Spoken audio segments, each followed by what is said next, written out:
Welcome and anchor down from the Vanderbilt campus. Jimmy and Zach are back for episode 18 of JT and Zeke on West End.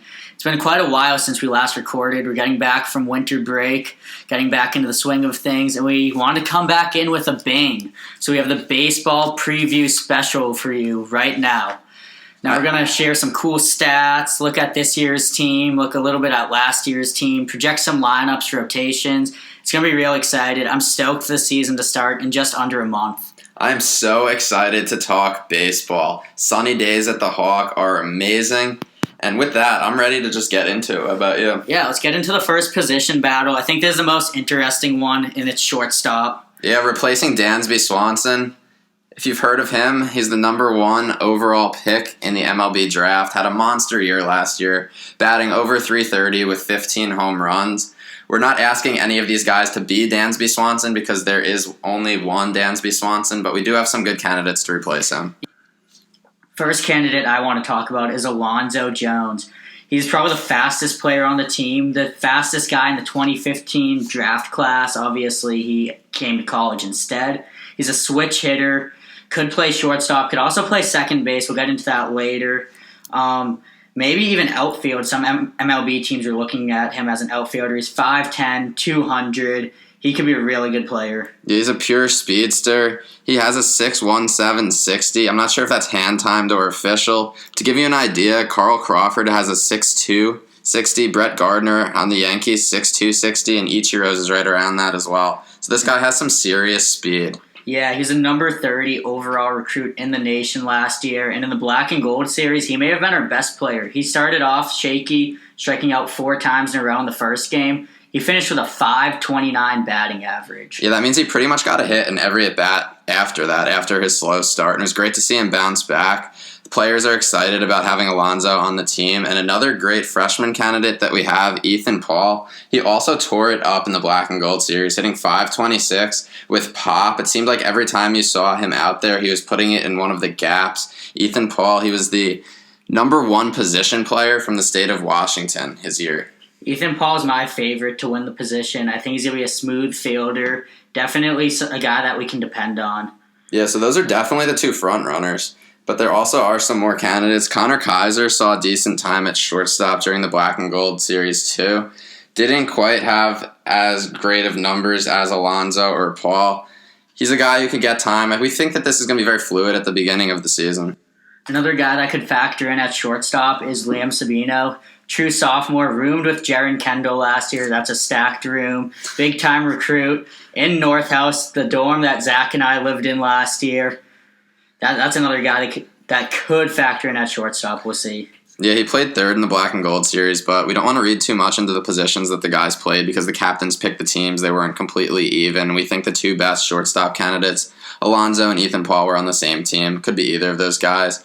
And when we're staying with the middle infield, Tyler Campbell, it wouldn't shock me to see him get time at short. He's really good on the defensive end. Not much of a hitter. Last year only batted like .220, I think, and then in the Black and Gold series didn't do much either, but he's a leader. He's a senior. At least at the beginning of the year, he could get time.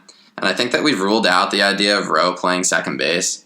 I think the team wanted this. We saw this leading up to the season last year, and we saw it in some fall practice this year. But now he's just listed as an outfielder on the team site, and we actually really like him in left field, and we'll talk about that eventually as well. Yeah, like you said, Campbell, he batted .229 last year. I'd say if anyone has a hot seat on their position, it's him.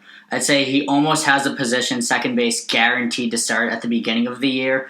But as we get into SEC play, watch out for Alonzo Jones. As we mentioned, played really well in the Black and Gold series, and he's a guy that could be huge at the end of the season. Oh yeah, we're really going to want Alonzo's bat in the lineup. Switch hitter, that would be a really big weapon for this team to have. And then we talked about second and short. Third base is as locked down as the position can be locked down at this point before the season. Will Toffey is a beast, led the team in hitting during SEC play last year. There's no doubt in my mind that he's going to be the starting third baseman. Will Toffey has a potential to be a top MLB draft pick. He's actually eligible this season. Yeah, that scares me. Everything I've heard is an indication that he's going to come back and try to get his degree here, so I'm not too concerned about him leaving, but definitely a top draft pick. Yeah, that's good news. I should say. So then we got 3 of the 4 infield positions down. First base, another position battle. Who do you think candidates will be there? think Tyler Green should be the favorite there. There's definitely some other people that could play. But, yeah, Tyler Green's my pick. Yeah, Tyler Green is massive. He's 6'6", 230. He's a redshirt sophomore. He also had a good black and gold series, batting .411, and he put a ball where I haven't seen even Xander or Dansby last year. He put one like over the bleachers in left center, like over that tree that was there. It was just a monster home run. Yeah, someone that could play there is also Kyle Smith. Obviously, he was the last strikeout in the World Series last year. There's a guy with tons of power. I think Corbin trusts him a lot. He's a veteran on the team. He could be the second guy that's most likely to play there. Yeah, he's also really big. He's a senior along with Tyler Campbell. Kyle Smith's also an option at right field. He got some time there during the black and gold series and was listed as, I think, first place / outfield or something like that online. So, yeah, those are definitely the two main candidates. Another guy, freshman coming in, he was a highly rated recruit, didn't have the best black and gold series, Julian Infante. He's also a big dude, standing at 6'3". Yeah, and then Penn Murphy, who batted .400 in the black and gold series, played a decent amount last year. Obviously, he has experience, but not as much as some other guys. Agree with that. So, as Jimmy said, I agree. My favorite to play this position, maybe not at the start. I think Green and Smith might split time, especially with Smith being a senior. I think Green is just a better overall hitter. He's less likely to get fooled by breaking balls, while Smith might just sit on fastball too much. Yeah, and keep in mind, we're going over the positions right now, but either one of those guys could factor in at DH also. Yeah, definitely. And should we go over catcher right now? Yeah, sure. Catcher's quick. The three catchers on the team, Ellison, DeLay, and Tristan Chari. If I had to bet, I'd say Ellison and DeLay will just split time like they did last year. Yeah, that's exactly what I was thinking. It's hard to differentiate the two. Both solid hitters. Neither one was really amazing. Mm-hmm. And I think the same can be said about the black and gold series. Neither one completely differentiated himself. Yeah, I think DeLay is a slightly better hitter. Both are really good behind the plate. I think the coaching staff likes how Ellison catches the pitchers a little bit more, but it's really a luxury. Most college teams don't have a good catcher that's nearly as good as either of them. We have two of them. Keeping them fresh is really a great thing. Yeah, and I guess moving on to the outfield now. Start with left field. We have an interesting one. I think Roe Coleman is going to take that spot. As I mentioned, it's pretty likely that Kyle Smith or maybe Tyler Green will be the DH. We really want Roe Coleman on the field opposed to being the DH. Batted .295 last year. Obviously a small strike zone. If he can field all right, you really want him out there at left field. I'll completely agree with that. I want Roe to play left field. We know that Jaron Kendall and Brian Reynolds have two of the spots locked down. Reynolds is going to play center, and then Jaron will play either of the corner outfield spots. Assuming that Roe plays left, that would let Jaron play right. Jaron might have the best arm out of all of the outfielders. That would be a great fit. Yeah, and Jaron's definitely one of our top returners. He did strike out 11 times in Black and Gold series, but I have no reservations about him. He's an absolute stud. Yeah, really fast too. Him and Alonso on the base pass will be something to see. So there are also some options if Roe does not play the field. Some options at right. Steven Scott is a freshman. He has pop. He's 5'11", 200. He bats lefty, and he played a lot of right field in the Black and Gold series. Yeah, I agree with that. Definitely a freshman with high potential. I'd like to see him out there. Hopefully he can at least play in some day games or weekday games. Yeah, get him some experience. Kyle Smith, as we said before, is an option at right. And then there's a couple more. Oh, Nolan Rogers, forgot about him. He's pretty much a guy who can play anywhere. It seems like he's a good guy to have on your team. He's like the Ben Zobrist of college ball, plays like every position. Not great, but definitely serviceable. Oh, yeah, you cannot place a value on a player like that. If somebody gets injured, he's the type of guy that can step in anywhere. With experience. Yeah, and like I said, that's invaluable. Yep. And then two more freshmen that are listed as outfielders. We have Walker Grisanti and Kiambu Fentress.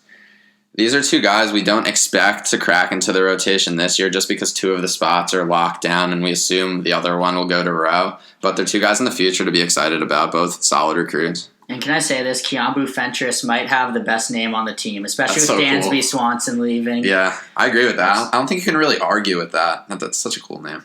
Yep. And I think that's about it for all of the outfielders. Yeah, so do you want to go over pitchers? Pitchers, yeah, pitchers sounds good. And then at the end we can do project lineups. We'll come back to that and then project the rotation. So pitchers, we do lose our 3 weekend starters.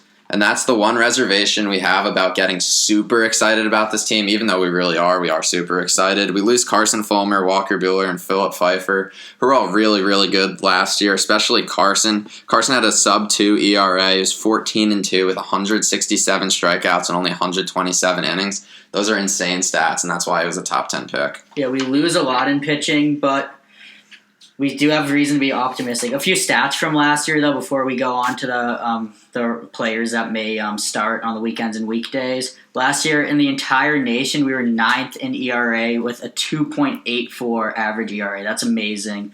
First in the SEC, and this is out of 295 teams in the nation. Keep that in mind. Also, in the entire nation, we were first in the entire nation in strikeouts per 9 innings. We averaged 9.6 a game. It's pretty crazy. Think about that. That's why we made the finals right there. Exactly. We were the better team last year, too. So we have a lot of guys coming back, a lot of guys with high potential, and also a huge freshman class that has 7 pitchers who are all pretty highly regarded. I think we're going to start with the guys coming back. There's 4 main guys who we think that the 3 weekend starters will come from. The first of those, probably the nastiest pitcher on the team. I think he was the nastiest pitcher on the team last year, Jordan Sheffield. The one thing he struggles with is control, but his stuff is just unhittable when he's on. He's a redshirt sophomore. He only stands at 6 feet tall. Carson Fulmer type of pitcher. Throws 98. I think I've seen him hit 98, 99 maybe even once or twice. He's a guy who could take one of the weekend spots. Definitely. A guy I'm probably most excited about is Ben Bowden. This summer, he absolutely killed it in the Cape Cod League. In 30 innings, he had 43 strikeouts and a .3 ERA, 0.3. That's someone who could be our best pitcher this season. Nasty stuff, good fastball, good size. If he's healthy all season, he could really be a big factor in this team. Oh, yeah, Ben Bowden, he's my favorite pitcher to watch that's left on this team. He's a presence on the mound. The guy is massive, 6'4", 225, lefty too. Really hope that he turns into one of the weekend starters. And another lefty we have coming back, didn't pitch in the Black and Gold series, did a pretty solid job of coaching first base, John Kilichowski. He had a really bad start last year. He was one of the starters going into one of the guys who was supposed to be the 3rd weekend starter, the best weekday starter going into the year. But then he turned it on strong. He was a good long relief guy at the end of the season. Projected to be a pretty high pick if he has a good year too. Yeah, definitely. I'm not sure what the deal was with him during the Black and Gold series, but hopefully he's healthy for the season. All indications are that he will be. And the last guy is Kyle Wright. He probably has the best ball movement on the entire team. My one question is whether he has good control. During the fall, he struggled to get the ball down the plate. A lot of high pitches, but last year that wasn't too much of an issue. Yeah, he was nasty last year. 1.23 ERA as a closer. He had the same opponent batting average that Carson had, 180. Kyle Wright, he's going to play a big role in this team. If not one of the main starters, the closer again. If somehow we could get Bowden, Kilichowski, and Sheffield all pan out and be the weekend starters and keep Wright in the bullpen, that'll just be really impossible for teams to deal with. And I guess one final stat on those 4 guys is John Kilichowski, despite not many innings, led the team in pickoffs last year. All right. I find that interesting.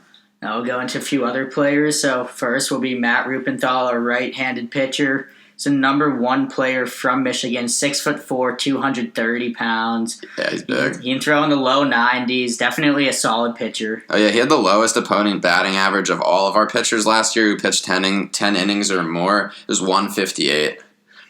Another guy, Ryan Johnson, started last year. Really like him as the weekday guy. He does not throw hard at all. He sits 80, 81 on his fastball, but his stuff moves so much. If you sit right behind the plate during the games, you can see that opponents get thrown off by him. And I'm not sure how he would do against the really good teams, the SEC opponents. But if we can keep him as a weekday starter, I think he only had 3 ERA last year too, which is really good. Yeah, I agree with all of that. Next is Colin Snyder, 6'4", sophomore.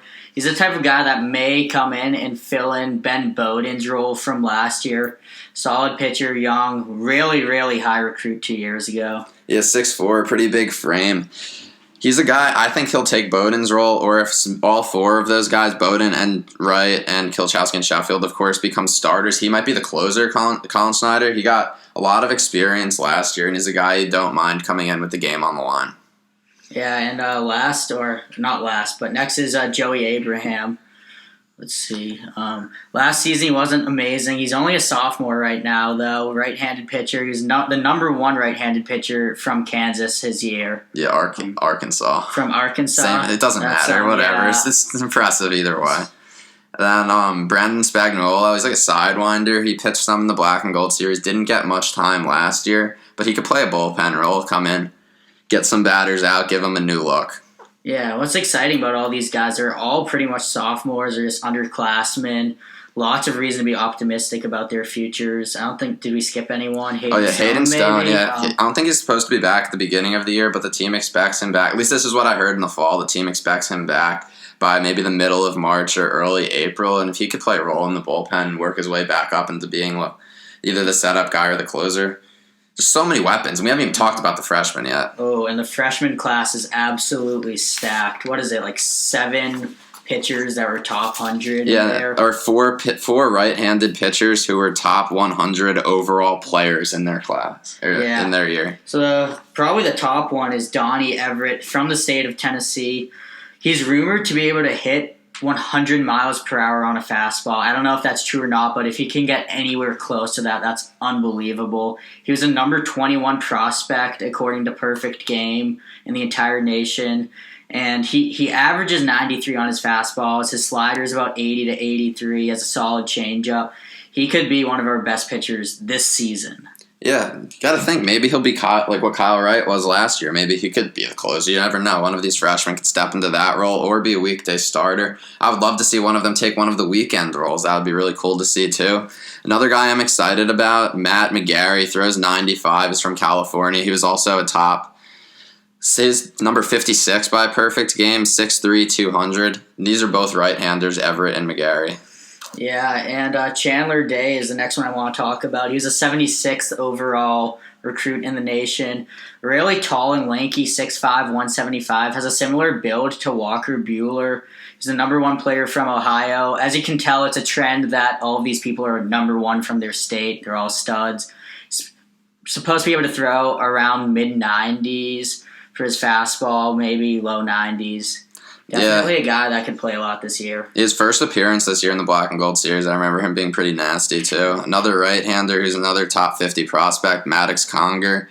Got a lot of time in the Black and Gold series. He's 6'2", 210. Another guy with a mid-90s fastball. That's 4 right-handers there that all throw in the mid-90s who could all play big roles on this team. Yeah, and a few other guys that probably won't play as big of roles. We don't have as much to say about them, but they are all still only freshmen, and they're all top recruits still. First is Patrick Raby, 6'3", 250, from Knoxville, Tennessee. Can throw 92 miles per hour. Yeah, another guy, Evan Steele. This guy's a left-hander. He's 6'5", 205. He's number 2 left-handed pitcher in Georgia. A lot of talent comes from Georgia. And as I tweeted out the other day, he went to the same high school that Dansby Swanson played at. Yeah, and then just one more pitcher to note is A.J. Franklin, 6'1", 165. He's also from Tennessee, left-handed pitcher. Lots of talent. Yeah, and we have a good spread of right-hand pitchers and left-hand pitchers. Really keep the other teams on their feet. Yeah, so if I had to make a guess, I guess we already talked about this a little bit. We're looking for Kilichowski, Sheffield, Bowden to be the 3 weekend guys or right in that group, but we would not be surprised if Matt Rupenthal stepped into a big role, Colin Schneider stepped into a closer role, one of these freshmen stepped into a big starter role. We lose a lot at pitcher, which makes you want to be cautious about being too optimistic. But seeing what we bring in, this must be like one of the most stacked rotations and bullpens in the whole country. There's a lot to be optimistic about. And in terms of weekday starters, I feel like Donnie Everett and Chandler Day, 2 freshmen that could easily get those roles. Oh, definitely. Now, I know a lot of you are probably wondering what the starting lineup is going to look like. And JT and Zeke have come up with one. So here it goes, our opening day starting lineup for your Vanderbilt Commodores. Batting first, the left fielder, Roe Coleman. Batting second, the right fielder, Jaron Kendall. Batting third, the center fielder, Ryan Reynolds. Batting cleanup, the third baseman, Will Toffee.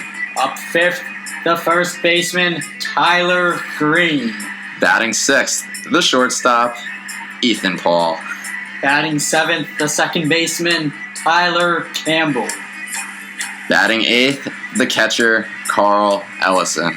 And batting ninth, the DH, Alonzo Jones, the Vanderbilt Commodores. We are very excited about this. Of course, probably will look different.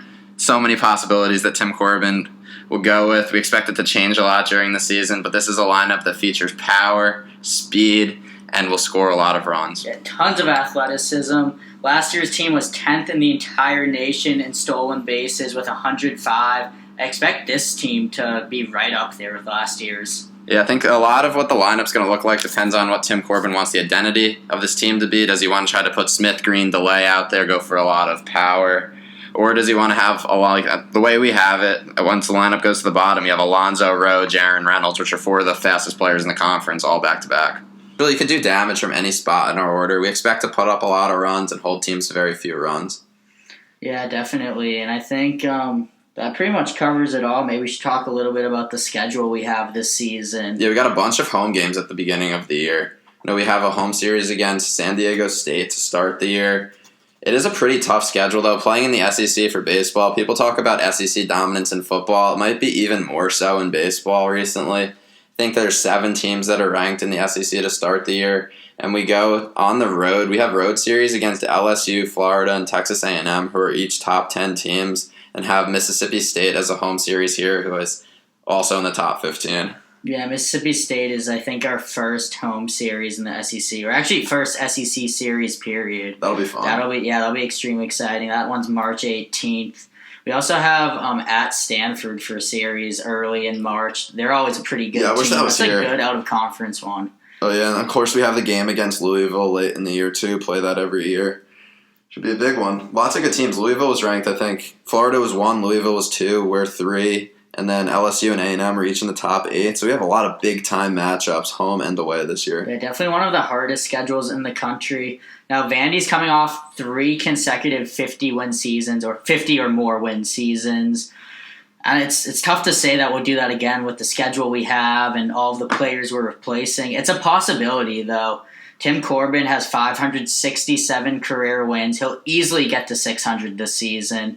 And he's also had a 68% win percentage. Unbelievable. Yeah, it's really hard to predict 50 wins with everything we're losing, but we also have the number 1 recruiting class by far this year. So much talent coming in, so many young guys stepping into roles like Kyle Wright, Jaron Kendall, guys that were really good last year are only going to get better. Yeah, and you have to think, even if we're not getting 50 wins, we could easily be a ranked team. Yeah. As you said, the SEC, it is more stacked in baseball than it is in football or any other sport. You look at the top 25, there's almost always like 8 baseball teams in there, maybe even more. Even if we're like an average SEC team this year, you have to think we'll be ranked. You have to think we'll be competitive with everyone and unbelievably fun to watch. Yeah, the top 10 SEC teams might make the NCAA tournament at the end of the day. That's how good the league is. We're not worried about that. I think expectations-wise, I expect to be very good. I don't expect to be number 1, although it's definitely possible, I think. I'd like to be at one of the regional host sites for the NCAA tournament, which means to be a national seed, you have to be top 8. Otherwise, you have to be top 16. I don't think we even were top 8 last year. I think we were just top 16. Yeah, we were.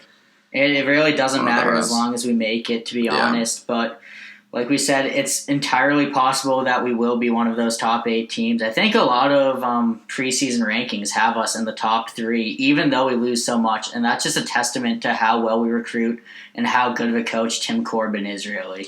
Yeah, returning players have said, like, all the improvements we're making to the facilities, to the program in general, it's just going to paves the way for sustained success down the road, even after Corbin leaves. It's really a powerhouse. Like, Vanderbilt is slowly becoming what Alabama is in football and baseball. Could be even better. Yeah. Although it's a different sport, definitely baseball. It's harder to win more consistently, yeah.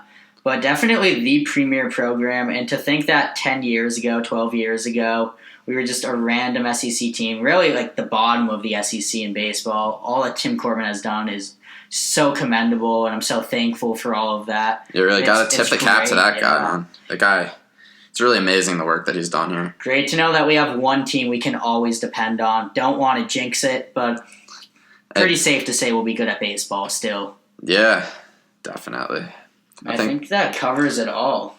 It's really, we hope to see all of our fans, all Vandy fans, out at the Hawk to support And toward, what is it, February 19th? It's the 19th for San Diego. It's a 4 o'clock game. I believe it's a Friday. So get out of work early. Get over there. Yeah, everybody needs to get over to the Hawk for opening day. Bring everybody you know. Bring everybody who likes the color black. Everybody who likes the color gold. Your pets. Really, the more fans, the merrier. Bring the blanket. Bring a blanket. It's going to be February. Cold. Yeah, until next time, anchor down. Anchor down.